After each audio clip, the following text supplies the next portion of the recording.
O ano de 2023, do ponto de vista da política, a não ser que a gente tenha uma surpresa grande, eu me refiro às mudanças, acabou. Quer dizer, com a aprovação da reforma tributária, uma belíssima aprovação, né? Reforma tributária, e uma coisa inacreditável, nem parece verdade. O Congresso termina o ano com chave de ouro. Finalmente, a gente deixa para trás, claro, vai demorar, tem o período de transição, mas a gente deixa para trás o pior sistema tributário do mundo e a gente abre espaço para o empresário guiar a produção pela capacidade do mercado, pelas características do mercado consumidor, e não porque tem mais vantagem tributária, tem menos vantagem tributária, que é uma coisa bizarra que acontecia no Brasil. Então não temos tempo para mais nada, mas já temos sinal de que em 2024 vai ter debate quente. Por quê? O presidente do Senado, que é também presidente do Congresso, Rodrigo Pacheco, avisou que pretende colocar em votação uma PEC, que nasce polêmica, é polêmica, aprovada continuará polêmica, reprovada continuará polêmica. Ele fala em discutir no primeiro semestre do ano que vem, que é a PEC do fim da reeleição para os cargos executivos. Presidente, governador e prefeito passariam a disputar uma única vez. Uma única vez, como era antes de 98, a emenda é de 97, mas como era antes da eleição de 98, quando a gente teve a primeira campanha com reeleição, vencida pelo presidente que inventou a reeleição, Fernando Henrique Cardoso, que fez uma reeleição para ele, uma emenda para ele. Aí depois que ele se reelegeu, aí passados anos, há 3 anos ele publicou um artigo dizendo, olha, foi um erro. Historicamente, foi um erro. Ele acha que 4 anos são insuficientes, 6 talvez seja tempo demais. Então, vamos fazer que tal um mandato de um ano só, de um mandato só com 5 anos, né? É mais ou menos isso que vai para o debate. Eu não vou aqui entrar nos detalhes de como a reeleição foi aprovada, tinha muita denúncia na época de compra de votos, teve deputado confessando que recebeu dinheiro, isso não é o caso. Porque o fato é que passamos a ter uma reeleição. E desde então, Lula foi reeleito. Fernando Henrique, né? Lula foi reeleito e Dilma foi reeleita. O Jair Bolsonaro não conseguiu. Aí, quando o presidente do Congresso e do Senado disse que colocaria no ano que vem em discussão a PEC da reeleição, a presidente do PT, a Gleisi Hoffmann, já entrou falando nas redes sociais a respeito. Ela disse que é uma PEC oportunista, que representa um retrocesso na representação democrática. Ela falou que os tucanos criaram isso, e é verdade, em benefício próprio, e é verdade, que as elites na época apoiaram e aplaudiram, o que é verdade, mas que agora que os presidentes do PT são reeleitos, aí a reeleição virou um problema. Desde o golpe da Dilma, ela chama de golpe o impeachment da Dilma, a Dilma caiu porque fez uma estrepulia, ela chama de golpe, deixa chamar. E especialmente na execução do orçamento, que favorece a reeleição da maioria conservadora, blá, blá, blá, blá, blá, blá. Então, a gente pode discutir, e eu acho que a gente deve discutir, se é bom ou se é ruim a gente ter reeleição. E a gente vai poder discutir isso com mais calma, com mais precisão, conforme esse debate aquecer, né? Ninguém discute que a reeleição foi criada para os tucanos, ninguém discute que a chance do Lula em 98 beirava o zero quando ele disputava com o próprio presidente da República, né? Uma coisa seria disputar com alguém indicado pelo Fernando Henrique, outra coisa seria disputar com alguém que é o próprio presidente da República. Ele assinava as notas de real, quer dizer, ele tinha papéis circulando no Brasil, por acaso as notas, todas com a assinatura dele, de ministro da Fazenda e depois como presidente, e um monte de notas circulando, quer dizer, o pai do real, né? Agora, o impeachment da Dilma não tem nada a ver com isso, afinal ela já tinha sido reeleita, então não tem nada a ver com isso. A Dilma caiu porque aprontou, acabou. Agora, sobre os poderes do presidente serem reduzidos, que é o que ela está dizendo, o que aconteceu com a redução dos poderes do presidente não tem nada a ver com a reeleição, até porque aconteceu com reeleição. O que aconteceu é que o Congresso Nacional tomou uma série de decisões que tornam o Congresso mais parecido com o Congresso americano, dando poderes sobre o orçamento. E aí, a Gleisi quer então discutir uma PEC para voltar ao que era antes, quer fazer uma mudança legislativa para mudar o que a gente tem hoje, com ou sem reeleição. Na reação dela, não sei se ela não parou para pensar ou porque ela não encontrou nenhum argumento, mas ela não apontou nenhuma vantagem da reeleição. Nenhuma. Só criticou o que entende ser uma sequência de manobras que tiram poder do presidente da República. É isso, né? E o que a gente tem que olhar é quais são as vantagens e quais são as desvantagens para o país. Ponto. É bom ou é ruim, né? Vale mais a pena você poder reeleger ou não poder reeleger? A decisão de colocar em votação essa PEC, ela parte de uma premissa que é relativamente ingênua, né? Vamos combinar. Que os presidentes, desde o primeiro dia do mandato, já pensam em como se reeleger e que se não tivesse reeleição, aí sim eles pensariam no Brasil. Mas, pelo amor de Deus, né? Pelo amor de Deus. Não tinha reeleição com o Collor e ele pensava mais no Brasil? Como é que é isso?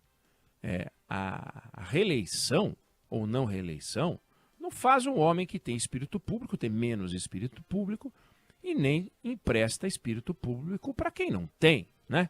O que o Lula fez no segundo mandato dele? Ele não podia mais se reeleger, certo? O que ele fez? Tirou da cartola a mãe do PAC. Pegou uma candidata que nunca tinha sido eleita síndico de prédio, e talvez fosse bom que tivesse experimentado uma eleição para síndico de prédio, talvez aprendesse coisas, e depois como vereadora, quem sabe deputada federal, e aí pudesse aprender algumas coisas, mas não. Ela saiu do nada para o tudo.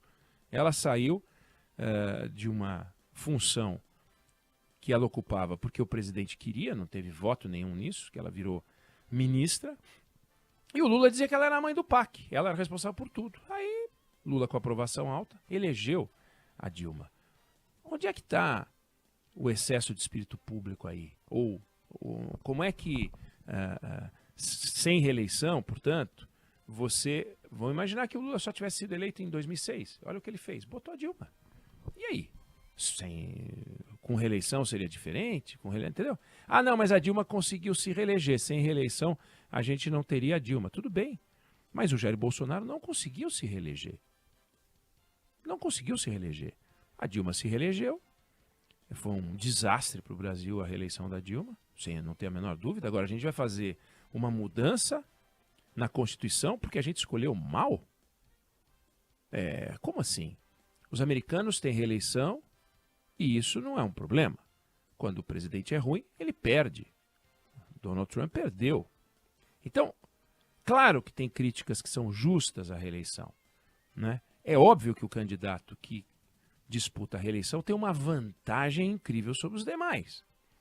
Seja ele governador, seja ele prefeito, seja ele presidente da República, ele não precisa deixar o cargo e ele pode concorrer aparecendo no noticiário como presidente, como governador, como prefeito, mesmo sendo candidato. Então, uma hora ele está fazendo reunião ministerial, uma hora ele está como candidato, e ele fica tendo uma visibilidade maior. Isso é uma vantagem indiscutível, né? Vantagem que poderia ser mitigada, de repente, os que não são candidatos ao mesmo cargo têm que deixar o mandato, o presidente poderia ter que deixar o mandato. Resolve esse problema? Resolve, mas cria outro, né? Porque o mandato é de 4 anos, você criaria um mandato mais curto, porque ele sairia em março, abril do ano da eleição, portanto não teria um mandato que perderia 9 meses de mandato, 10 meses de mandato, mas não faz sentido. Agora, para a gente dizer que a reeleição funciona ou não funciona, a gente precisa saber, será que o Brasil seria melhor sem reeleição? Quer dizer, será que a gente teria escolhido presidentes com espírito público e nós escolhemos presidentes sem espírito público? Quer dizer, então, que se a gente tivesse parlamentarismo no Brasil, o primeiro-ministro seria um homem extraordinário. Com o presidencialismo, o presidente da Câmara ou os grandes líderes do parlamento, aí são homens que não são extraordinários. E só porque você aprova num pedaço de papel uma mudança de modelo, homens extraordinários, figuras públicas extraordinárias, mulheres extraordinárias começam a brotar de tudo que é lugar. Faz sentido acreditar nisso, né? No mundo onde existe político que trabalha direito, é esquisito você tirar do eleitor o direito de reconduzir esse candidato, né? Reconduzir esse presidente. Você tira do Brasil, como tiraria dos Estados Unidos, o direito de ter por mais 4 anos um bom presidente, né? E como você tem o direito de não votar naquele camarada, como aconteceu com o Bolsonaro, por exemplo, você tira. Você fala, eu não quero, eu tiro. Mas entendem, e é verdade, como tem vantagens de ser candidato no cargo, que é melhor mudar. O que essa discussão ela sugere é, mais uma vez, aquela fantasia brasileira de resolver tudo na caneta. Uma coisa é resolver na caneta o sistema tributário, porque tem que estar na caneta. Você vai lá, mexe e as coisas mudam de figura. Outra coisa é achar que o Brasil parlamentarista, ou o Brasil sem reeleição, ou o Brasil monarquista, seria um país melhor. Sendo que o país seria feito pelas mesmas pessoas que fazem, ou seja, a política seria feita pelas mesmas pessoas que fazem a política no Brasil. Então é uma ingenuidade achar que as coisas melhorariam, as coisas ficariam diferentes. Diferentes. Você a cada 4 anos teria uma troca. É bom, é bárbaro você ter essa ideia da troca, mas não é bom também ter continuidade quando você está diante de um cara bom? Será que a gente é obrigado a cada 4 anos ter um custo? Olha o custo que é. Bolsonaro perdeu a eleição. Olha o tempo que o novo governo perde para voltar, saber, conhecer as informações, montar os ministérios. Perdem-se meses e meses. Que se fosse o Bolsonaro reeleito, não perderia. O Brasil fez a conta falando, não, eu quero pagar o custo de transição porque eu não estou gostando do governo Bolsonaro. Show de bola, vamos embora. Mas e se tivesse gostando? Não seria uma vantagem não pagar o custo de transição? Essa é que é a questão. Quando você coloca a reeleição, ainda que no espírito de exceção, dá para você premiar aquele que trabalha bem.